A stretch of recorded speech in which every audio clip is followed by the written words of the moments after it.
Chapitre 5. Les pieuses femmes au tombeau. Pendant ce temps, les femmes qui sont sorties de la maison cheminent en rasant les murs, ombre dans l'ombre. Pendant quelque temps, elles se taisent, toutes emmitouflées et rendues craintives par tant de silence et de solitude. Puis, rassurées par le calme absolu de la ville, elles se groupent et osent parler. Suzanne demande: les portes seront-elles déjà ouvertes? Certainement. Regarde, le premier jardinier qui entre avec ses légumes. Ils ne nous diront rien? Demande encore Suzanne. Qui? Demande Marie-Madeleine. Les soldats, à la porte judiciaire. Par là, il y en a peu qui entrent et encore moins qui sortent. Nous donnerons des soupçons. Et avec cela, ils nous regarderont. Ils verront 5 femmes qui vont vers la campagne. Nous pourrions être aussi des personnes qui, après avoir fait la Pâque, vont vers leur village. Pourtant, pour ne pas attirer l'attention de quelque mal intentionné, pourquoi ne sortons-nous pas par une autre porte, en faisant ensuite le tour, en rasant les murs? Nous allongerions la route. Mais nous serions plus tranquilles. Prenons la porte de l'eau. Oh, Salomé, si j'étais à ta place, je choisirais la porte orientale. Plus long serait le tour que tu devrais faire. Il faut faire vite et revenir vite. C'est Marie-Madeleine qui est si tranchante. Alors, une autre, mais pas la judiciaire. Sois gentille, demandent-elles toutes. C'est bien. Alors, puisque vous le voulez, passons chez Jeanne. Elle a recommandé de le lui faire savoir. Si nous y étions allés directement, on pouvait s'en passer. Mais puisque vous voulez faire un tour plus long, passons chez elle. Oh oui, à cause aussi des gardes qu'on a mis là. Elle est connue, et on la craint. Marthe dit: moi, je dirais de passer aussi chez Joseph d'Arimathie. C'est le propriétaire de l'endroit. Mais oui, faisons un cortège maintenant pour ne pas attirer l'attention. Oh, quelle sœur craintive j'ai! Ou plutôt, sais-tu, Marthe? Faisons ainsi. Moi, je vais en avant et je regarde. Vous venez derrière avec Jeanne. Je me mettrai au milieu du chemin, s'il y a du danger, et vous me verrez. Et nous reviendrons en arrière.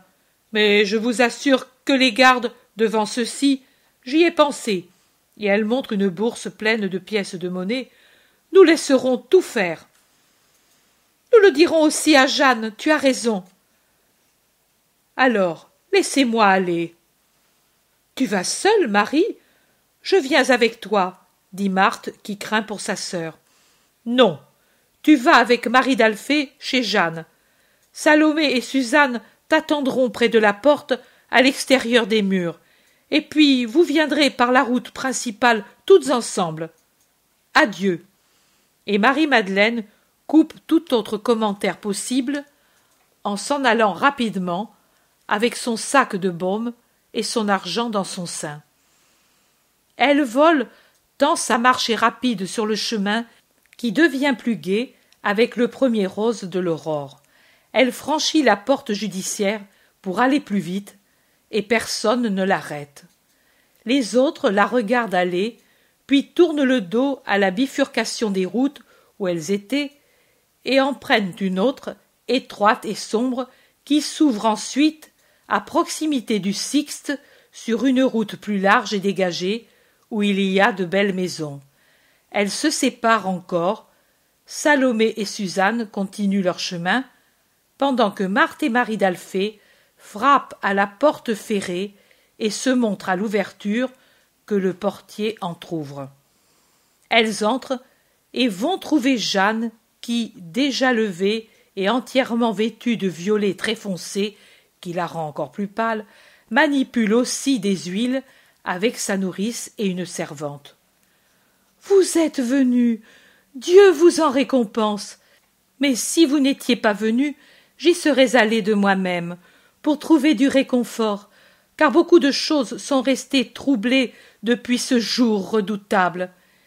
Et pour ne pas me sentir seule, je dois aller contre cette pierre, et frapper, et dire « Maître, je suis la pauvre Jeanne. Ne me laisse pas seule, toi aussi. » Jeanne pleure doucement, mais toute désolée, pendant qu'Esther, sa nourrice, fait de grands gestes incompréhensibles derrière sa maîtresse en lui mettant son manteau. « Je pars, Esther. » « Que Dieu te réconforte. » Elles sortent du palais pour rejoindre leurs compagnes. C'est à ce moment qu'arrive le bref et fort tremblement de terre qui jette de nouveau dans la panique les habitants de Jérusalem, encore terrorisés par les événements du vendredi. Les 3 femmes reviennent sur leurs pas précipitamment et restent dans le large vestibule au milieu des servantes et des serviteurs qui crient et invoquent le Seigneur, et elles y restent, craignant de nouvelles secousses.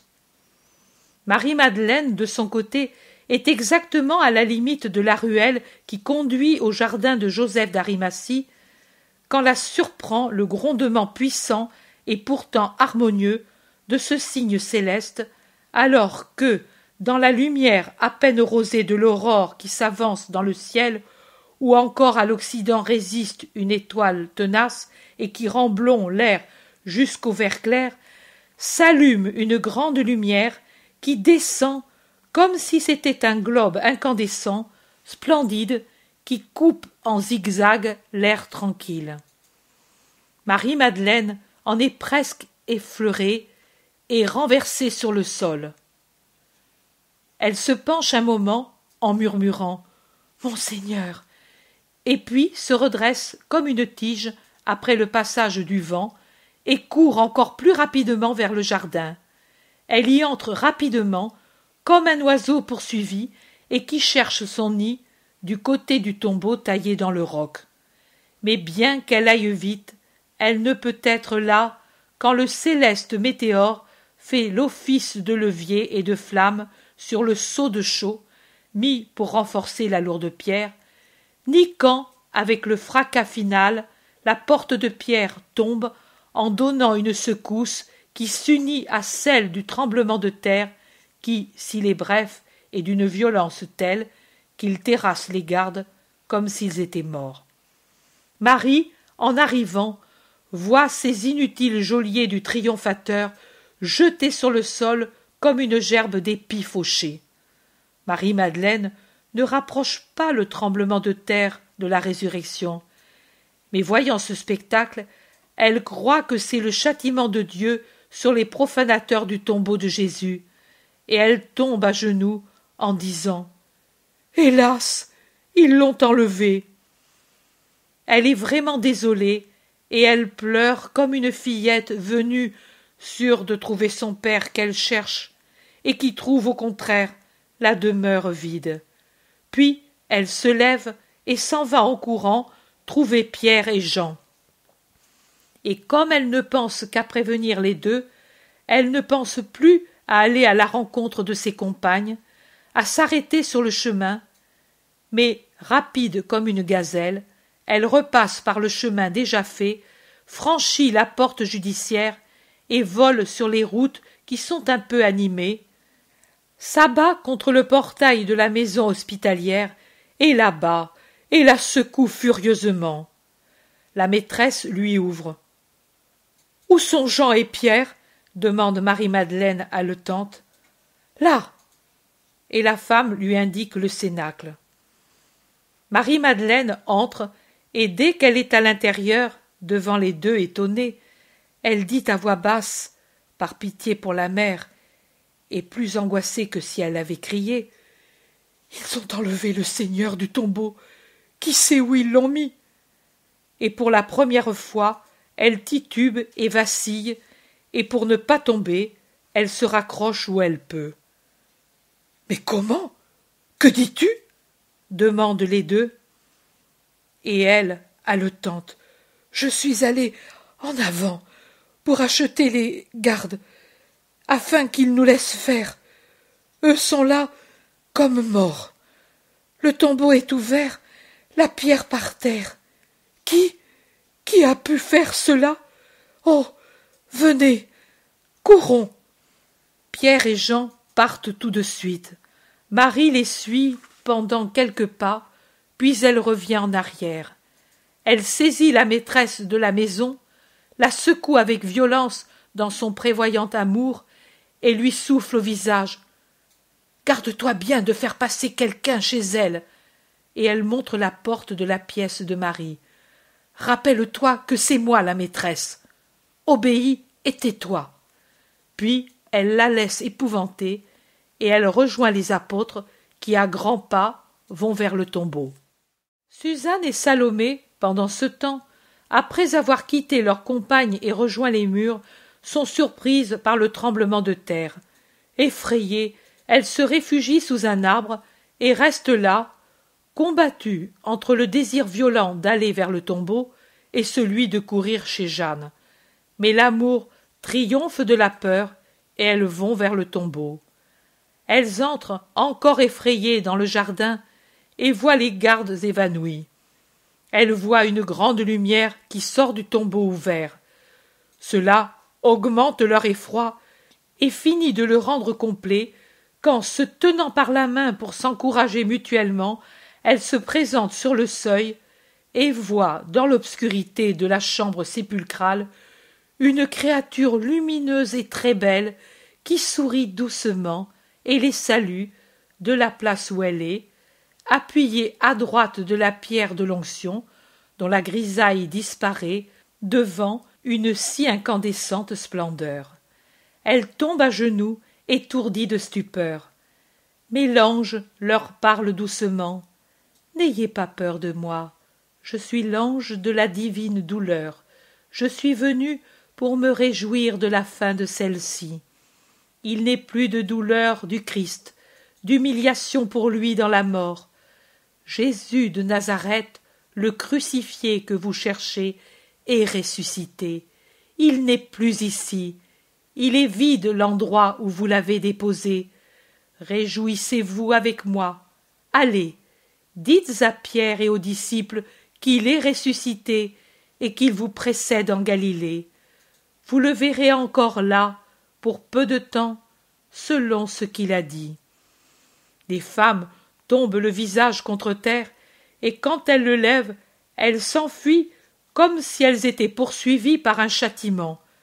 Elles sont terrorisées et murmurent « Nous allons mourir, nous avons vu l'ange du Seigneur. » Elles se calment un peu en pleine campagne et se concertent.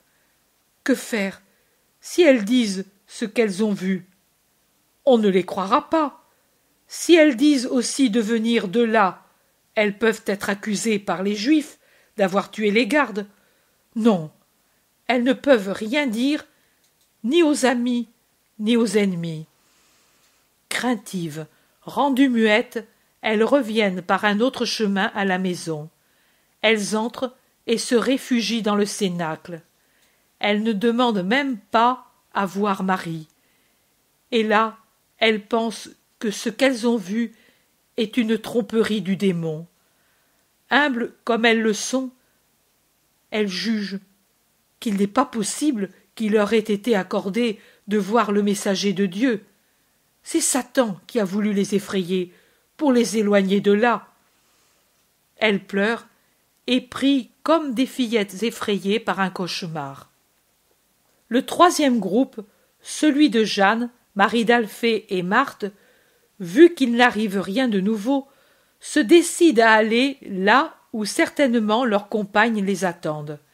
Elles sortent dans les rues où maintenant il y a des gens apeurés qui commentent le nouveau tremblement de terre et le rattachent aux faits du vendredi et voient aussi des choses qui n'existent pas.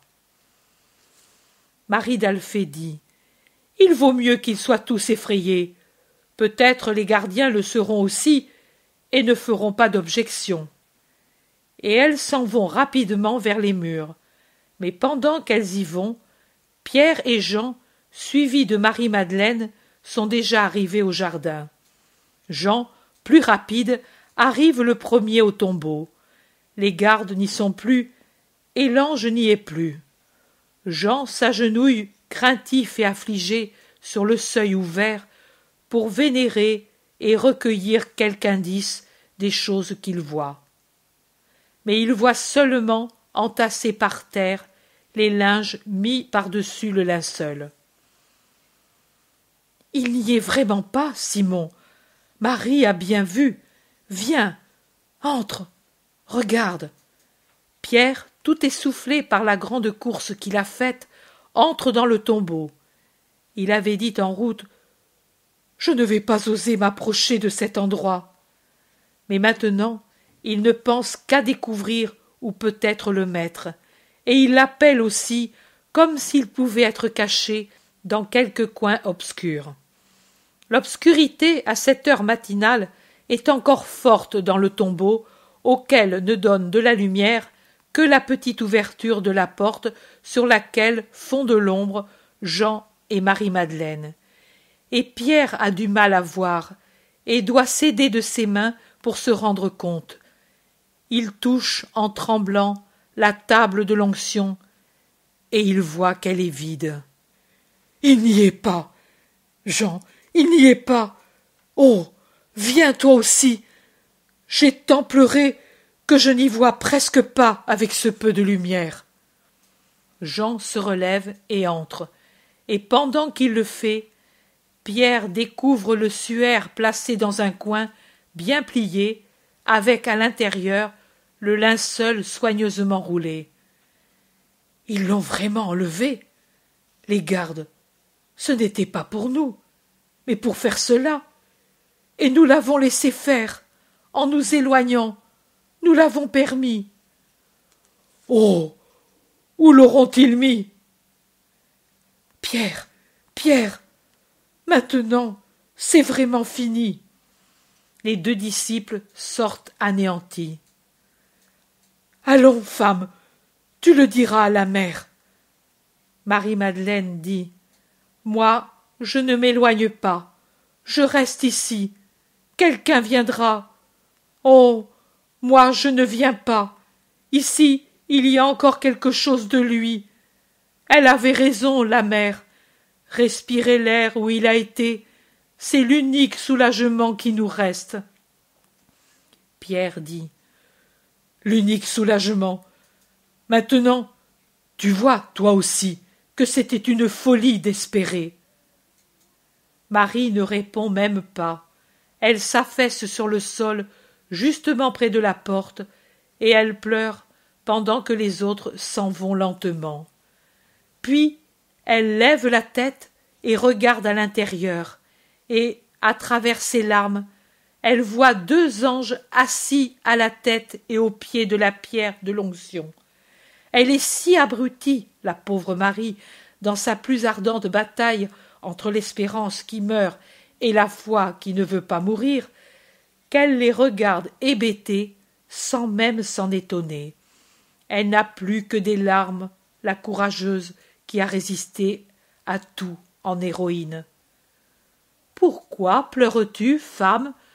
demande un des deux enfants lumineux, car ils ont l'aspect de très beaux adolescents. « Parce qu'ils ont emporté mon Seigneur, et je ne sais où ils me l'ont mis. » Marie n'a pas peur de leur parler. Elle ne demande pas « Qui êtes-vous » Rien. Rien ne l'étonne plus. Tout ce qui peut étonner une créature, elle l'a déjà subi. Maintenant, elle n'est plus qu'une chose brisée qui pleure sans force ni retenue. L'enfant angélique regarde son compagnon et sourit, et l'autre aussi. Et dans un éclair de joie angélique, tous deux regardent dehors, vers le jardin tout en fleurs, avec les millions de fleurs qui se sont ouvertes au premier soleil sur les pommiers touffus de la pommeraie. Marie se tourne pour voir ce qu'il regarde, et elle voit un homme très beau, et je ne sais pas comment elle peut ne pas le reconnaître tout de suite. Un homme qui la regarde avec pitié et lui demande: « Femme, pourquoi pleures-tu? Qui cherches-tu » Il est vrai que c'est un Jésus assombri par sa pitié envers une créature que trop d'émotions ont épuisée et qu'une joie imprévue pourrait faire mourir. Mais je me demande vraiment comment elle peut ne pas le reconnaître. Et Marie-Madeleine, au milieu de ses sanglots, dit « Ils m'ont pris le Seigneur Jésus. J'étais venue pour l'embaumer, en attendant qu'il ressuscite. J'ai rassemblé tout mon courage et mon espérance et ma foi autour de mon amour. Et maintenant, je ne le trouve plus. Et même, j'ai mis mon amour autour de ma foi, de mon espérance et de mon courage pour les défendre des hommes. Mais tout est inutile. Les hommes ont enlevé mon amour, et avec lui, ils m'ont tout enlevé. Ô mon Seigneur, si c'est toi qui l'as emporté, dis-moi où tu l'as mis, et moi je le prendrai. Je ne le dirai à personne. Ce sera un secret entre toi et moi. Regarde, je suis la fille de Théophile, la sœur de Lazare, mais je reste à genoux devant toi pour te supplier comme une esclave. Veux-tu que je t'achète son corps? Je le ferai. Combien veux-tu? Je suis riche. Je puis te donner autant d'or et de gemmes qu'il pèse. Mais rends-le-moi, je ne te dénoncerai pas. Veux-tu me frapper? Fais-le. Jusqu'au sang, si tu veux. Si tu as de la haine pour lui, fais-la-moi payer. Mais rends-le-moi. Oh, ne m'appauvris pas de cette misère. Ô mon Seigneur, pitié pour une pauvre femme. Pour moi, tu ne le veux pas? Pour sa mère, alors. Dis-moi où est mon Seigneur Jésus? Je suis forte, je le prendrai dans mes bras, et je le porterai comme un enfant dans un lieu sûr. Seigneur, Seigneur, tu le vois, depuis 3 jours nous sommes frappés par la colère de Dieu à cause de ce qu'on a fait au Fils de Dieu. N'ajoute pas la profanation au crime. Marie. Jésus rayonne en l'appelant. Il se dévoile dans sa splendeur triomphante. Rabouni! Le cri de Marie est vraiment le grand cri qui ferme le cycle de la mort. Avec le premier, les ténèbres de la haine enveloppèrent la victime des bandes funèbres. Avec le second, les lumières de l'amour accrurent sa splendeur. Et Marie se lève au cri qui emplit le jardin, court aux pieds de Jésus et voudrait les baiser. Jésus l'écarte en la touchant à peine au front avec l'extrémité des doigts. Ne me touche pas, je ne suis pas encore monté vers mon Père avec ce vêtement. Va trouver mes frères et amis, et dis-leur que je monte vers mon Père et le vôtre, vers mon Dieu et le vôtre. Et ensuite je viendrai vers eux. Et Jésus disparaît, absorbé par une lumière insoutenable. Marie baise le sol où il se trouvait et court vers la maison. Elle entre comme une fusée, car le portail est entr'ouvert pour livrer passage au maître qui sort pour aller à la fontaine. Elle ouvre la porte de la pièce de Marie et elle s'abandonne sur son cœur en criant « Il est ressuscité! Il est ressuscité !» Et elle pleure, bien heureuse.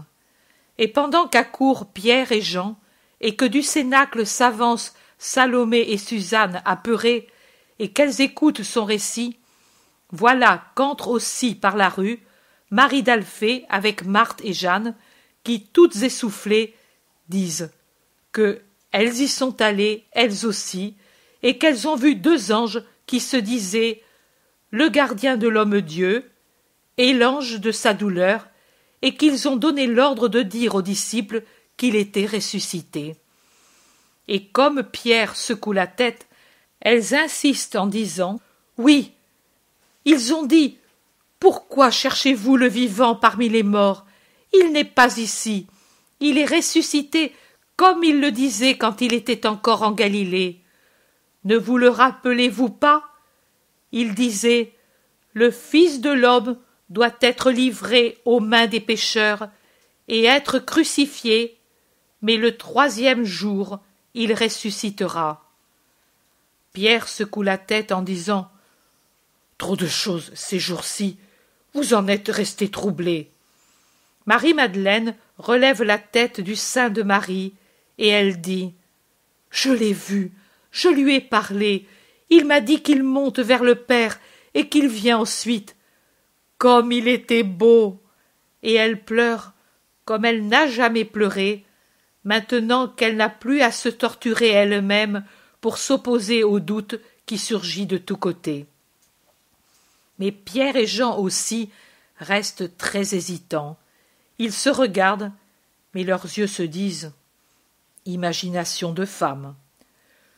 Suzanne aussi et Salomé osent alors parler, mais l'inévitable différence dans les détails, des gardes qui d'abord sont là comme morts et ensuite ne sont plus là, des anges qui tantôt sont un et tantôt deux, et qui ne se sont pas montrés aux apôtres, les deux versions sur la venue de Jésus ici et sur le fait qu'il précède les siens en Galilée, fait que le doute, ou au contraire la conviction des apôtres, augmente de plus en plus.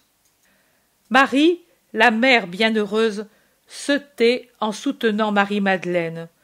Je ne comprends pas le mystère de ce silence maternel. Marie d'Alphée dit à Salomé « Retournons-y toutes les deux. Voyons si nous sommes toutes ivres. » Et elle court dehors. Les autres restent paisiblement ridiculisés par les deux apôtres, près de Marie qui se tait, absorbée dans une pensée que chacun interprète à sa façon et sans que personne comprenne que c'est de l'extase. Les deux femmes âgées reviennent. « C'est vrai, nous l'avons vu. Il nous a dit près du jardin de Barnabé. Paix à vous. Ne craignez pas. Allez dire à mes frères que je suis ressuscité, et qu'ils aillent d'ici quelques jours en Galilée. Là, nous serons encore ensemble. C'est ainsi qu'il a parlé. Marie a raison. Il faut le dire à ceux de Béthanie, à Joseph, à Nicodème, aux disciples les plus fidèles, aux bergers. Allez, agir. Oh, il est ressuscité. » Elle pleure toute bienheureuse. « Vous êtes folle, femme. La douleur vous a troublée. La lumière vous a semblé un ange. Le vent, une voix. Le soleil, le Christ. Je ne vous critique pas. Je vous comprends. Mais je ne puis croire qu'à ce que j'ai vu. Le tombeau ouvert et vide, et les gardes partis avec le cadavre volatilisé. Mais si les gardes eux-mêmes disent qu'il est ressuscité, si la ville est en émoi, et si les princes des prêtres sont fous de colère, parce que les gardes ont parlé dans leur fuite éperdue, maintenant ils veulent qu'ils disent autre chose, et les paient pour cela. Mais déjà on le sait, et si les Juifs ne croient pas à la résurrection, ne veulent pas croire, beaucoup d'autres croient. Les femmes. Pierre hausse les épaules, et il va s'en aller. Alors la mère, qui a toujours sur son cœur Marie-Madeleine, qui pleure comme un saule sous une averse à cause de sa trop grande joie, et qui baise ses cheveux blonds, lève son visage transfiguré et dit une courte phrase. « Il est réellement ressuscité.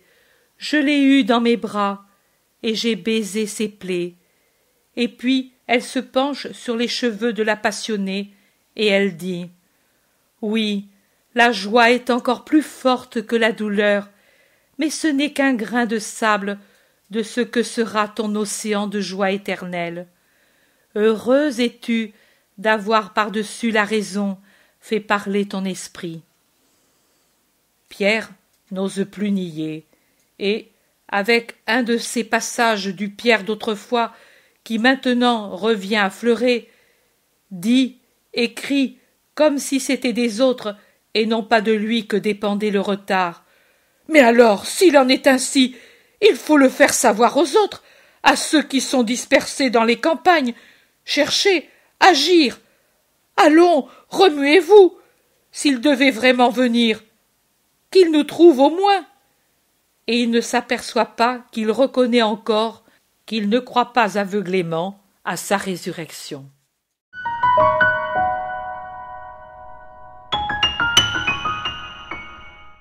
L'intérêt pour les écrits de Maria Valtorta ne cesse de grandir. Et les fruits récoltés, vocation, conversion, sont immenses. Visionnaire de la vie du Christ, de la conception de Marie jusqu'au début de l'Église, sa description des personnages, de leur psychologie, la précision des lieux où ils évoluent, des coutumes et mœurs de l'époque, est proprement sidérante et à ce jour inégalée.